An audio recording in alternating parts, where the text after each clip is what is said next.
Hello wishes, welcome back to another draw with me and Happy New Year. Sorry if my voice sounds a little bit tired because I literally just woke up 20 minutes ago and a video needs to get done. So yeah, that's why I'm like this. But I can't believe we're already almost done with this sketchbook. But by done, I mean we just have one whole side finished and we have this whole fucking backside that we still need to do because I have an accordion sketchbook. So yeah. Today we're finally going to be tackling the other side while I discuss some somewhat sensitive topics, and it's going to be about art and mental health. Also, apologies, I have no idea why this is happening, but my video is doing that strobe thing, so if it bothers you, please jump to the 2:05 timestamp, because if it bothers your eyes, I just don't want that to be a thing, and honestly, whatever I'm drawing right now is not that eventful, so just go to the 2:05 timestamp if this current strobing is bothering you. So whether if you're someone who's not even an artist, I hope that maybe this video can open an opportunity for you to vent or express yourself or find an outlet. And if you're an artist who already does something like I'm already talking about, then maybe you can relate to this video. So when I was in middle school, I used to post a lot of super dark emo drawings on my DeviantArt, kind of as the first drawings on it, because I was using drawing as an outlet and a form of expression for a specific time in my life where something traumatic happened to me, and I'm not sure how much I can really talk about it in detail because it involves a lot of other people, and to this day, I'm not sure how to quite describe the event in public without revealing too much information. And while I do find it nice whenever I receive messages from you all saying things like, thank you for opening up about this topic, like UTIs that not many people talk about, or this topic about sex, or this topic about issues that females go through, or people with vaginas, or things that can be very touchy. And I low-key felt like an imposter whenever people think that this is something that took a lot out of me to say to the public, when there are actually really other things that have happened to me in which I still haven't even opened up or talked about yet, in which I'm still trying to learn how to figure out how to describe what happened to me and share it to others and hopefully make it a positive experience without, revealing too much, because I feel like there is a point in life where you're just revealing too much information about yourself online, and I'm trying to learn where to set that border. So the TLDR version is that something happened to me in middle school that led me to having to be separated from this person that I deemed as important to me during that time. And now looking back as an adult, I'm not really sure if this person was good or bad. As much as I want to view them as good, I'm not sure if some of their intentions were wrong. And honestly, I'm also not a very black and white person. I like to view the world with a gray area, so I don't really want to believe that they were just all bad. But after that situation happened, these investigators were involved and they were really probing in on my privacy, which, I mean, now as an adult, I understand that, they just are doing their job. But back then in the past, when you just have these two official looking people in these dark outfits all the time talking to you and trying to get into your private life, it was really intimidating. And of course, in the midst of all of this chaos and turbulence, to put the cherry on top of it, I was also sexually assaulted by someone who is not any of the parties that I just discussed. This is a separate person, its own story. Honestly, I strangely feel more comfortable talking about this story in a separate episode someday, but that just was another thing that just did not need to happen on top of all of these other things that happen. And again, like I said, it ultimately involved so many people, which is why I have a lot of difficulty trying to explain this story to people who are not my close friends or family. And after all of this happened, I had to see various therapists, psychiatrists, counselors, and these specialists from school. I was almost at the brink of switching schools again, but I'm super thankful that I didn't, because if I did, I wouldn't have met my friends that I have today. But during all of this chaos happening in my life, during a time in life where you're already extremely hormonal, I found a lot of peace and comfort in drawing and art. During this time in life, I was surrounded by a lot of people who were really trying to help me get over this situation, in which I'm honestly thankful to have had that, but it was also in a way where I felt like it wasn't really allowing me to just sit with what just happened and allow myself to take a moment to be sad, angry, upset, and just sit with negative emotions for a moment. I felt like I was surrounded by a lot of people who were just trying to say, hey, look at the bright side of life. Oh, you're so young. You have so much to look forward to. Or just even to the point where some of my family relatives were getting angry with me for not recovering as fast as I should.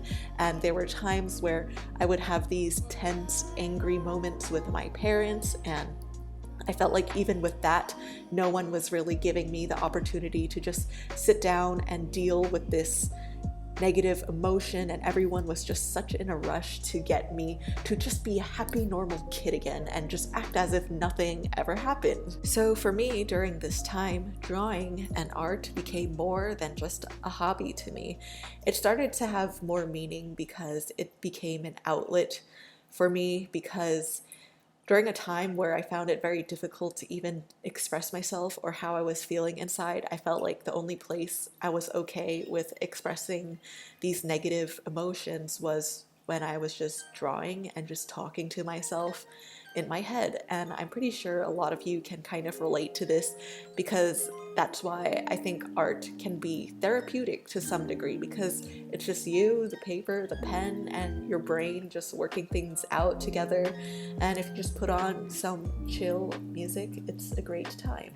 I felt like drawing was the only place that was allowing me to be authentic and negative. There was nobody telling me, oh, be happy, just look at the bright side, just ignore all the sadness that you feel and just try to fake a smile or something like that. So I felt like that was kind of one of the themes during that time in my life, was that I wasn't really allowed to take a moment to be upset. But when I was drawing, I felt like I was able to sit with those emotions for as long as I want until I felt ready to let them go and get over it. I honestly enjoyed drawing things like having myself just getting thrown everywhere. You might notice that in some of my animations. I really have a habit of liking characters just getting thrown around in random places in abstract universes, because that's just what I felt like, and I feel like that has carried on with me for a long time, because now anytime that I'm just in a situation that is very stressful or traumatic to me, I feel like that's just what it's like. You're just being thrown in places that are out of your control, and I feel like it's okay to take a moment to just draw how you feel, because it's kind of like journaling. You're documenting a time in your life, but I wasn't sure how to describe it in words, so drawing was that place for me to communicate my feelings without having to write about it. I think when you're using art as an outlet for your feelings or emotions, it's one of the last places that you should be hard on yourself about how things look or if it makes sense. I think that doing art that is therapeutic for you is okay. It's not supposed to make sense, because you're working out these feelings that are inside of you that already are confusing enough that putting your hand on that paper is already kind of the first step for you to just either sit with your feelings or just deal it out and just kind of even know what the fuck is going on in your brain or your heart. It should really just be about the way that you feel whenever you're doing art for yourself, in a way that it's serving as an outlet to you.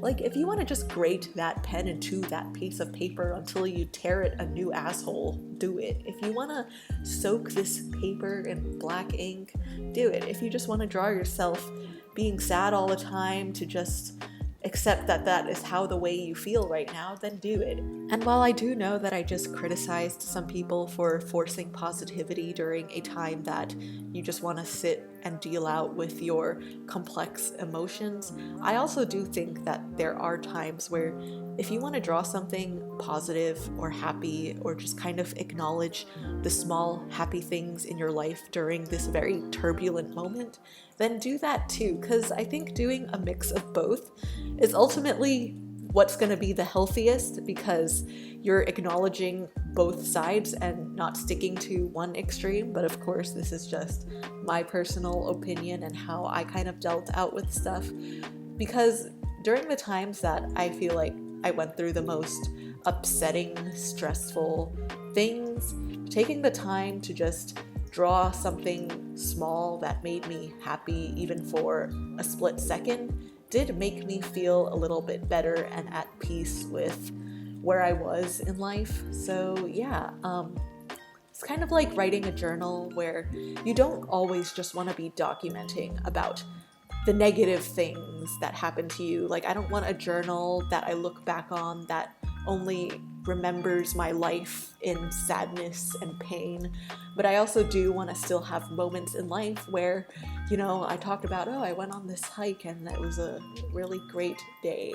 The sun was bright, the air was fresh. I don't know, just like small things that you can enjoy in life. I want to still be able to document that stuff too, and not just remember my life in just negativity. So what I'm saying is that while I do think that you should be able to acknowledge your sadness and negative, complex emotions, you should still also take the time to appreciate the small happy things when they do happen. So I guess I'm ultimately just arguing for both sides, where yes, I do think there's a point where being too positive or pressuring too much positivity on someone who's still trying to overcome grief can become very annoying.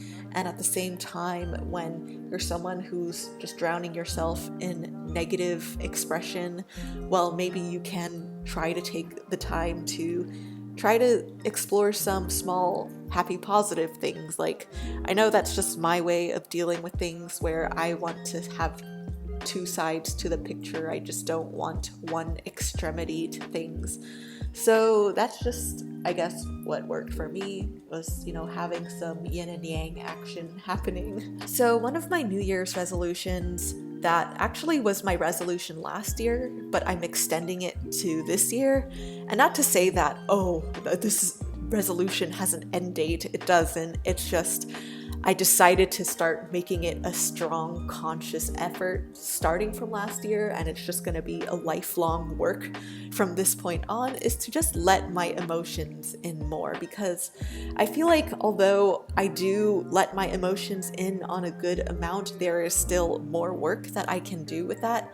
Because ever since these events have happened to me in middle school, I kind of realized that from that point onward, I started to heavily repress anything negative that happened to me after that.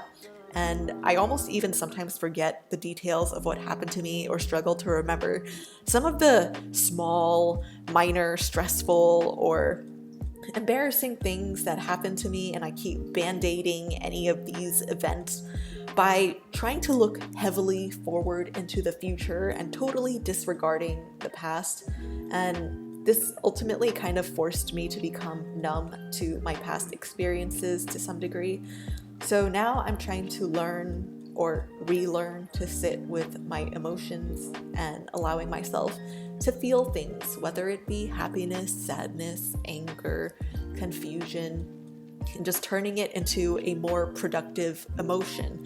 So I'm not saying that, oh, I want to learn to be angry and then like hurt people in my life from it. That's not what I'm saying at all. It's kind of just like sitting there, acknowledging that I'm sad and angry, and then figure out what I want to do with that emotion in a way that it's helping me and maybe even help others. So that's kind of how art came into the picture, where it's very easy for me to express the way I feel through visual stories. And that's kind of how I feel like stories can be diversified sometimes in terms of the emotional aspect, is to just know everything that you're going through in life and to really be familiar with these certain feelings and then translate them onto a drawing or comic or animation or whatever, and then hope that someone who reads or looks at your thing totally can feel what you're feeling because they might have went through something similar to you. I find that the stories that I tell that reach out to people the best are usually the more bittersweet ones, probably because they are the ones that feel the most real and authentic to me, and whatever I can do to encapsulate those feelings in 10 panels or less tend to just do better with people, because I think that whatever you know best is going to be your strength in life, so you might as well just take it and run with it. Art has really helped me a lot up to this point in life, and now I just really feel like it's time to be better about opening and sharing stories that can hopefully inspire others someday as well, and do the same with their own art, and then someone else can look at their art and feel the same, and it's just a little happy domino effect. But of course, this happiness wouldn't have happened without some sadness. So yeah, thank you for listening to this video. I'm sorry if this became an unwanted therapy session, but maybe it might have helped or inspired some of you guys. So yeah, thank you for watching this video. Happy New Year, and I will see you all in the next one. So see you later, and stay wholesome, bitches.